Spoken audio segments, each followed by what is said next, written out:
আমরা দুনিয়াতে খেলাধুলা করার জন্য আসি নাই। আল্লাহ তাআলা আমাদেরকে পাঠিয়েছেন একটা স্পষ্ট স্পেসিফিক দায়িত্ব দিয়ে পাঠিয়েছে। সেটা কি দায়িত্ব ছিল? সে দায়িত্বটা ছিল যে আমরা আল্লাহর পক্ষ থেকে খলিফা হিসাবে এসেছি। খলিফার কাজ হলে যিনি পাঠান তার খিলাফতকে প্রতিষ্ঠা করা, এটাই তো নিয়ম। যার পক্ষ থেকে আসছেন তার খেলাফত প্রতিষ্ঠা করতে হবে। তো আল্লাহ তাআলা গোটা দুনিয়া, এই বাংলাদেশটাও আল্লাহর, অতএব বাংলাদেশে আল্লাহর আইনকে বিজয়ী করে কাজটা করতে হবে। চেষ্টা করে, সর্বোচ্চ চেষ্টা করেই আল্লাহ তাআলার কাছে আমরা নাজাত পাবো। অনেক দুনিয়াতে নবী এসেছে, দুনিয়াতে অনেক নবী আসে না? অনেক আসছে সংখ্যাতে।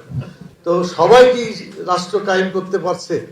সবাই পারে না, চেষ্টা করে গেছে। কার সাথী ছিল একজন, দুইজন, 10 জন, হাদিসে এভাবেই পাওয়া যায়।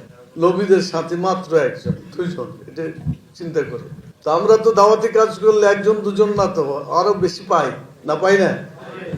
অনেককে আপনারা দাওয়াত দিয়েছেন, এখনো দাওয়াত দিলে আসবে। একটা সরকারের ধরন হচ্ছে যে তাদের ইচ্ছা মতো মানব রচিত মতবাদ দিয়ে রাষ্ট্র চালাবে। এতদিন তাই চালিয়েছে। আর বাংলাদেশ জামাত ইসলামী, ইসলামী ছাত্র শিবির সহ যারা ইসলামকে বিজয়ী করতে চায়, তাদের টার্গেট হচ্ছে মানব রচিত মতবাদ আর বাংলাদেশে চলতে দেওয়া যাবে না। কি আপনারা রাজি আছেন?